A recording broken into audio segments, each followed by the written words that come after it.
Tonya, and one evening, exhausted, I simply fell asleep at the foot of a strange windmill. And when I awoke, well, that thought didn't cross my mind. I was exhausted after all. This is beside the point, my nosy canine friend. What matters is this. When I awoke, the windmill and the ground around it had been carried high into the air. What magic was this? Что за магия?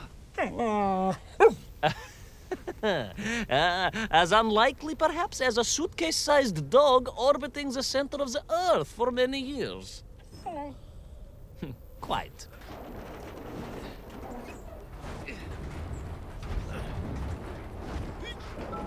Quick as a flash, Kakmonia, my training leapt into play, and I began to paddle the strange contraption through the clouds in search of answers. It is entirely possible that a miller who owns a windmill capable of levitating high into the air may also own a flying machine. Oh, now you're just being silly. May I continue my recounting of how I sailed over the sky gardens towards the mystical city of Peru? Oh, I must, my moi ushati drug. I must.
What powerful emanations! What mighty gusts!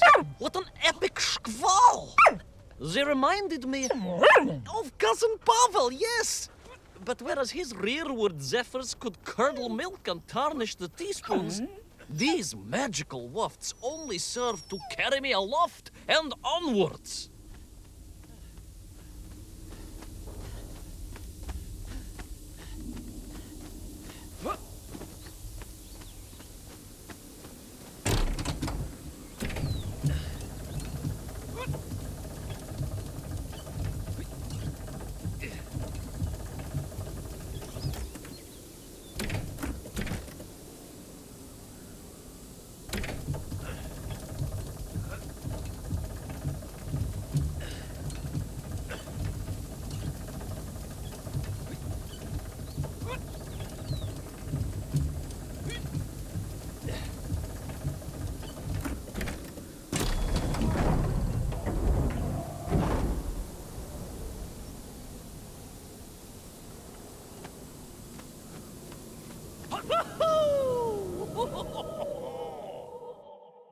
But something was afoot in the gardens of Perun. This horrid muck staining the surfaces and making my nose curl. Yes, it was positively Pavelian in scent. But it did not belong here.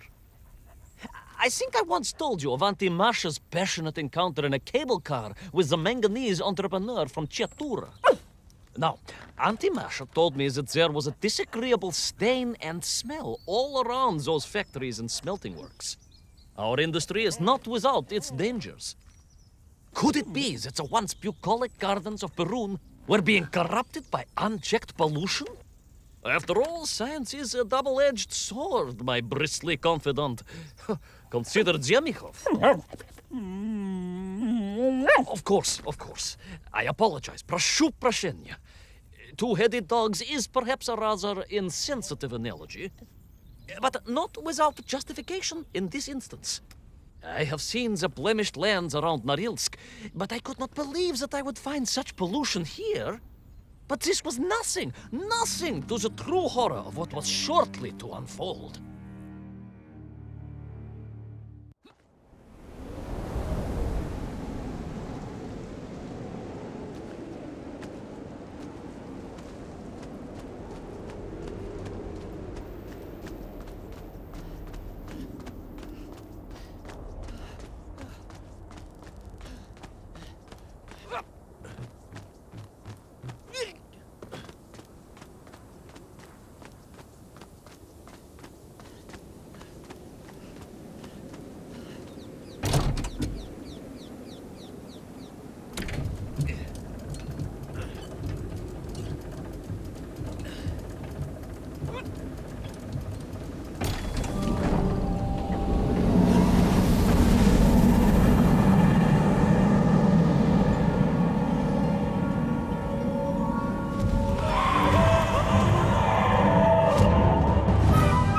That terrible, straszная machina, spewing its poison into the air, had created a monstrous thing. A being. A malignant spoiler of the noble and pure. And it had taken on the form of its prey. Well, of course. No, конечно, I was the prey. The citizens of Perun had clearly long since fled the evilly sentient smog, but I inadvertently wandered into its lair. Oh, I know. Misfortune seemed to dog... Oh, sorry, I do apologize. To follow my every footstep. But no time to ponder, no time to bemoan the hand that fate had dealt me. No, all that was on my mind was escape, конечно.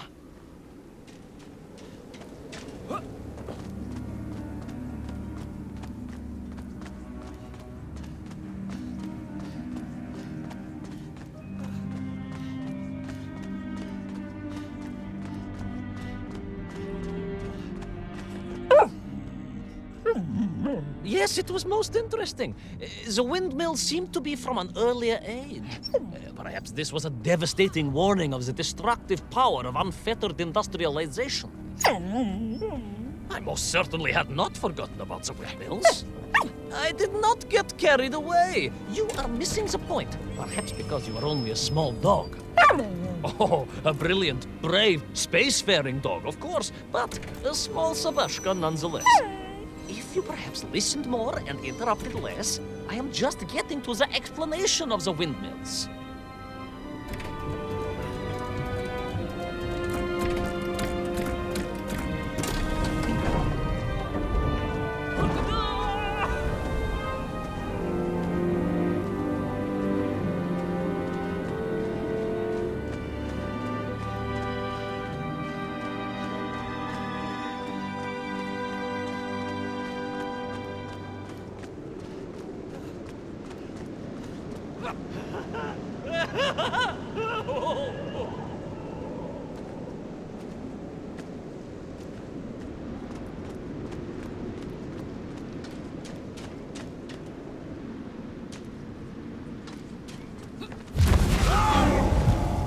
My stinking nemesis was back. But more interesting was the change in the city. The windmills were fading out, clearly obsoleted, mothballed, relics. Instead, a sense of an obsession with power was apparent. Vast engines, terrible machines, ever hungry and reliant on the rapid consumption of fuel, the production of toxic fumes and choking gases. Pride, my pushisti compadre, pride, ambitia, ambition, the dark side of science. Zemechov's had too many. Don't be ridiculous, dog. Only a Durak with the intellectual capacity of a ringworm would think windmills are in any way harmful.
Of course, you never had much of a chance to travel. Sarcasm doesn't suit you. You don't have the tail for it. You do, at least, have a tail. Mind you, family gossip maintained that so did Uncle Rabliem. Although it was apparently little more than a stub, and a source of considerable discomfort and social anxiety for him. The question of whether or not Uncle Rabliem wagged his stub is very much off topic. What I am trying to say is that your upbringing on the streets of Moscow meant you never saw the blackened fields of Magnitogorsk, the sacrifices made by the valiant citizens of that industrial heartland, as they drowned in their own blight, even as they powered the state forwards. I was reminded of Magnitogorsk as I wandered through those fields of pipes and foundries, and I wept for the loss of innocence that so often goes hand in hand with progress.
Indeed!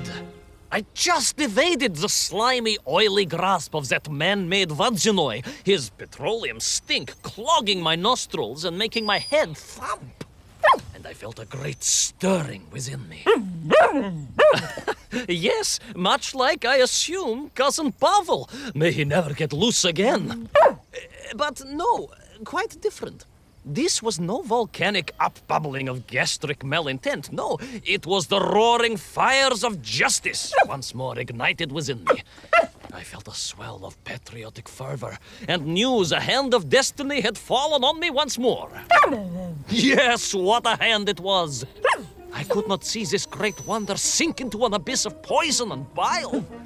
The Perunians may have been forced to abandon their city, but I had saved the world once before and was ready to answer the call again.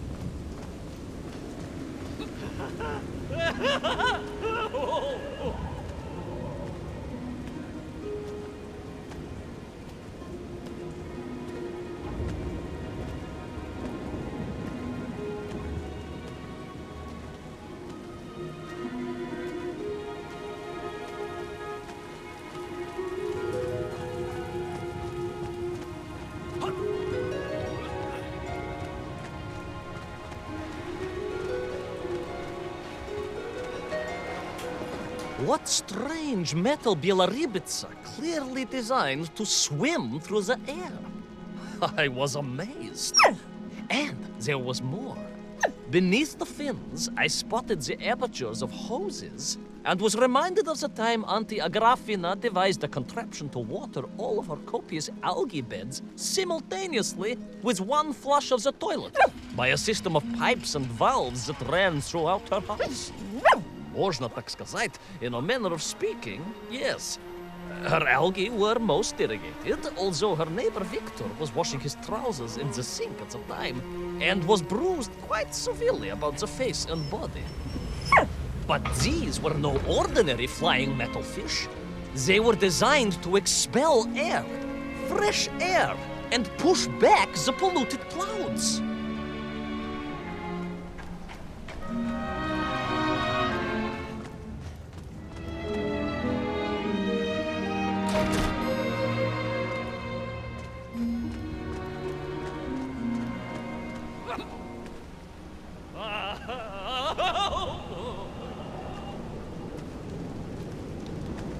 There is, of course, a fine tradition of looking to nature to solve problems of a scientific or military persuasion.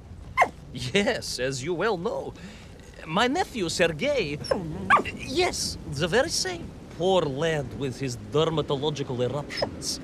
Well, Sergei was stationed recently at Kazachya Buchta, where dolphins... dolphins? Were being trained as brilliant aquatic agents of socialism. Why not then be inspired by marine life? Why, there is a fish, I have heard, that can shoot jets of water from beneath the surface to knock its prey off little tiny twigs and into its mouth. If you were to tell the average mushroom sheriff that a dog would orbit the Earth, I suspect you would receive a similarly sneering response. No, that is because you are a small, hairy hound of uncertain parentage. I, on the other hand, am a cosmonaut, the product of many months of training, and I realized the answer to pollution was here all along. The Peronians, tragically, had simply never had time to finish their fleet. If only I could find a working, flying fish. If only. If only. Yes. If only. It made perfect sense, of course. The poisonous Tuhata that engulfed Perun was like a nasty cold. And you know what to do with a cold to rid yourself of it. You may not get colds, but nor can you operate pea-shelling machinery. So, don't get ideas above your station. We humans, on the other hand, may produce up to 16 million perfectly unshelled peas in an average shift. But we are martyrs to our sinuses. But to clear them, aha! These are remedies we Russians have been perfecting over the long centuries of harsh winters. Onions. A quick snifter of onion oil will clear your head faster than a Pragviev can clear a hypothetical minefield. Yes, if I could find a functional fish, I would become that onion.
close. I could feel it. Yes, the working fish, the ribka. I could feel I was at the heart of Perun, and my noxious pursuer had renewed its chase with a terrible vigor.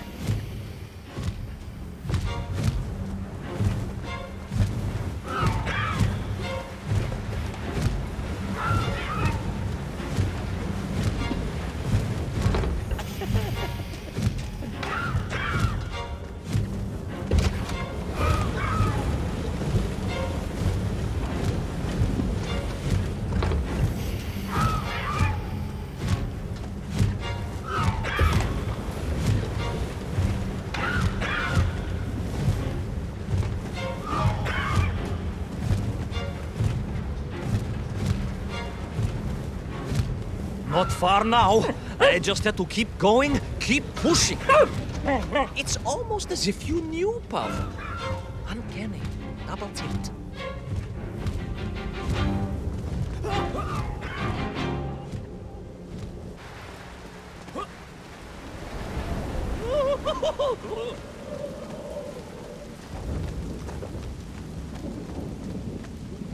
There she was. A beautiful sight. Her scales shimmering in the sunlight, her fins poised for action, her onion cannons primed for a great aerial conflict unseen in the annals of human endeavor. And you are just jealous it was a bigger flying machine than yours. No, Peleus Pal. It was time for science to fight back. Yes, my hairy compatriot. Paechale, onwards to victory!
was a miracle. I found myself swooping through beautiful, clear skies, the strange interior sunlight gleaming on the sides of my fishy vessel. I heard birds clear their little throats and begin their wondrous gvalt, the wind gently humming on the fins. And then, all of a sudden, under it all, well, you see, in my hurry, it didn't even occur to me to check how much fuel was carried in the strange craft. With a horrible splutter, the engines choked and died.